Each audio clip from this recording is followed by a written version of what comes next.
우리 신앙이란 주님의 인도하심을 따라가는 것이 우리의 신앙이다 말씀 드릴 수 있겠습니다.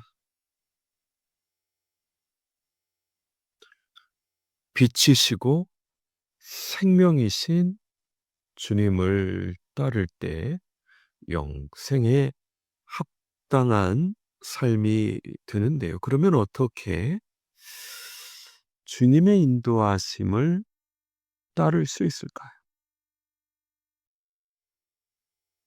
오늘 말씀을 통해서 우리에게 들려주시는 주님의 음성을 듣기 원합니다. 우리가 잘 아는 말씀이죠. 복 있는 사람은 어떤 사람입니까? 오직 여호와의 율법을 즐거워하여 그 율법을 주야로 묵상하는 사람입니다. 왜 주님의 말씀을 주야로 즐거워하여 묵상하는 사람이 복이 있습니까? 왜냐하면 하나님께서 기뻐하시는 열매를 맺을 수 있고 잎사귀를 맺을 수 있기 때문입니다. 하나님의 말씀이 하나님을 기쁘시게 하는 나무를 우리 삶에 자라게 합니다. 또 하나님의 말씀이 하나님을 기쁘시게 하는 아, 나무를 자라게 하는데 그 하나님의 말씀을 증거하는 것은 하나님이 영이시며 예수님이 영이신 성령님께서 생수와 같이 하나님의 말씀과 함께 역사하십니다. 그렇기 때문에 시냇가에 심은 나무가 시절을 쫓아 과실을 맺으며 그 잎사귀가 마르지 아니함 같으니 다 그 모든 행사가 형통할 것을 말씀하고 있습니다. 사실 이 구체적인 예가 바로 예수님의 삶 아닙니까? 예수님께서는 하나님의 말씀으로 하나님을 기쁘시게 하는 삶을 사셨기 때문에 생수 대신 성령 충만하셔서 사역하실 수 있었고 형통하실 수 있었고 주님의 영광을 드러내고 주님의 권능을 드러내실 수 있으셨지 않았겠습니까? 기도만 하면 안 됩니다. 한 구절이라도 하나님의 말씀을 묵상할 때 이 살아있는 말씀이 우리 삶에 역사하셔서 하나님께서 기뻐하시는 나무로 열매 맺고 잎사귀를 맺히게 하십니다. 그리고 이 말씀을 증거하는 성령님께서 생수로 함께 역사하셔서 열매 맺게 하시고 잎사귀가 자라게 하십니다. 우리가 주님의 인도하심을 따른다라고 하면서 기도만 하고 말씀을 묵상하지 않는 것은 말이 안 됩니다. 기도할 때 반드시 하나님의 말씀을 묵상할 때 성령님께서 함께 역사하셔서 하나님께서 기뻐하시는 열매와 잎사귀를 맺히게 되는 것입니다. 이것이 주님을 따라가는 하나님의 백성들의 방법이다 말씀드릴 수 있겠습니다. 뿐만 아니라 감사할 때 하나님께서 구원을 보이십니다. 어떻게 나아갈지 보이십니다. 감사로 제사를 드린 자가 나를 영화롭게 하나니 그 행위를 옳게 하는 자에게 내가 하나님의 구원을 보이리라. 사실 하나님께서는 우리의 머리털까지 다 세신 바 되신 하나님으로 친히 우리를 먹이시고 입히시고 공급하시고 함께 하시는 분이십니다. 감사할 때 주님께 영광 돌리고 그것이 마땅한 바죠. 하나님께서 우리가 알지 못하게 먹이시고 입히시니까 감사할 때 그 행위를 옳게 하는 자에게 하나님께서 하나님의 구원을 보이십니다. 많은 하나님의 사람들이 감사할 때 주님의 구원을 보이시는 어 주님의 역사를 경험하게 됩니다. 뿐만 아니라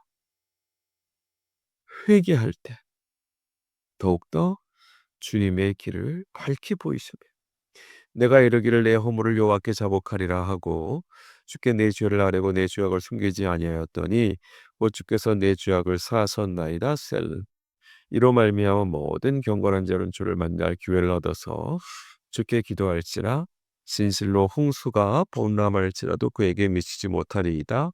주는 나의 은신처이오니 하늘에서 나를 구원하시고 구원의 노래로 나를 두루시리다 셀라. 내가 내 갈 길을 가르쳐 보이고 너를 주목하여 훈계하라.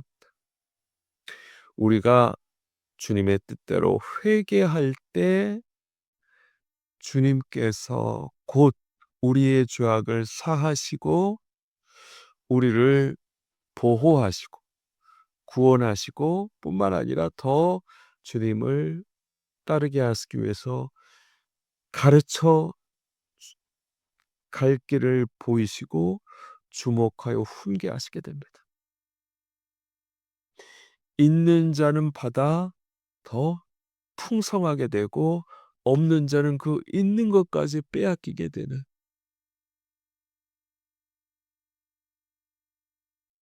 요한일서에서는 회개하는 자를 빛 가운데 행하는 자라고 했습니다. 빛 가운데 행하는 자는 서로 주님과 사귐이 있고 하나님의 사람들과 사귐이 있게 하시고 모든 불의에서 예수 그리스도의 피가 깨끗하게 하신다 말씀했어요. 회개할 때 더 주님의 인도하심을 경험할 수 있습니다. 많은 크리스찬들이 율법적으로 살아가고 있습니다. 그러나 오히려 주님께서는 우리의 무능과 무지를 고백하고 회개하고 주님의 뜻을 더 잘 알기 원하십니다. 그럴 때 주님께서 힘도 공급하셔서 율법의 요구가 이루어지게 하시는 것이죠. 또한 하나님 앞에 교만하지 말고 겸손히 그분을 인정할 때 우리 길을 지도하신다 말씀하고 있어요. 너는 마음을 다하여 여호와를 신뢰하고 내 명철을 의지하지 말라. 너는 범사의 거를 인정하라. 그리하면 내 길을 지도하시리라. 교만은 패망의 선봉이고 겸손은 존귀의 앞잡이입니다. 짐바브웨가 원래 아프리카에서 곡창지대로 유명한 곳이었다고 합니다. 그러나 무갑의 독재자가 교만했을 때 경제가 파탄나고 정치가 파탄나고 그 나라의 운명이 나락으로 떨어지는 안타까운 현실을 맞이할 수밖에 없었지만 오히려 그 중에서도 하나님 앞에 겸손히 기도하는 자들을 통해 하나님의 부흥이 또 임하고 있다고 합니다. 우리 삶에 겸손할 때 또 그분의 인도하심을 인정할 때 우리 길을 지도하시는 주님의 역사를 경험할 수 있습니다.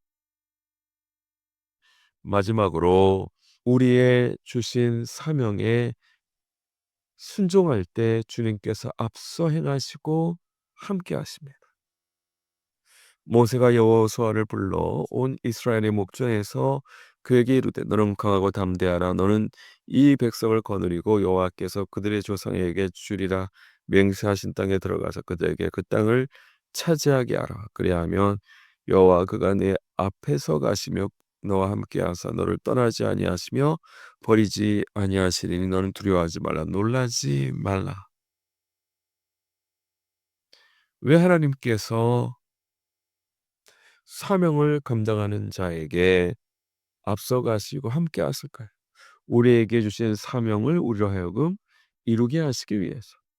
주님께 정렬될 때 주님께서 함께 하시고 역사하시고, 삼손이 주님께 정렬됐을 때 엄청난 힘을 발휘했습니다. 그러나 그가 세상 유혹에 빠졌을 때 그의 머리가 잘리고 힘을 잃어버렸지만 마지막으로 다시금 주님께 정렬했을 때 그의 사명을 온전히 감당하게 하시는 주님을 경험하게 되죠. 이런 것처럼 우리가 주님을 따를 때 주님의 말씀을 묵상함으로 말씀과 성령님이 하나님께서 기뻐하시는 열매와 잎사귀를 맺게 하시는 주님의 기뻐하시는 삶을 살게 하시고, 감사할 때 주님의 구원을 보이시고, 회개할 때 빛 가운데 행할 때 주님과 사귐이 있게 하시고, 예수 그리스도의 피가 모든 죄에서 우리를 정결케 하시는 은총을 경험할 수 있고, 교만하지 않고 겸손할 때 겸손히 주님을 인정할 때 주님의 인도하심을 받을 수 있고, 사명을 감당할 때 주님께서 앞서 행하시고 함께 하시는 주님을 경험할 수 있어요. 모쪼록 우리가 이것보다 더 많이 있겠지만 우선 주님을 따라갈 때 이렇게 온전히 주님을 따라감으로 우리 삶을 형통케 하시고 구원하시고 주님을 영화롭게 하시고 앞서가시고 함께 하시고 주님을 경험하기에 부족함이 없는 저 우리 모든 동역자분들 되시 주님의 이름으로 간절히 축원드립니다. 아직도 하겠습니다. 그렇습니다. 주여 주님께서 우리 삶을 인도하시는데 온전히 잘 따를 수 있도록 말씀을 묵상하고 감사하고 회개하고 겸손히 범사의 주님을 인정하고 사명 감당함으로 주님께 영광 돌릴 수 있는 하나님의 귀한 백성들 다 될 수 있도록 축복해 주시고 은혜 내려 주시옵소서. 감사드리고 예수 그리스도 이름으로 기도드립니다. 아멘. 수고하셨습니다. 감사합니다. 다음 주 반갑게 뵙겠습니다.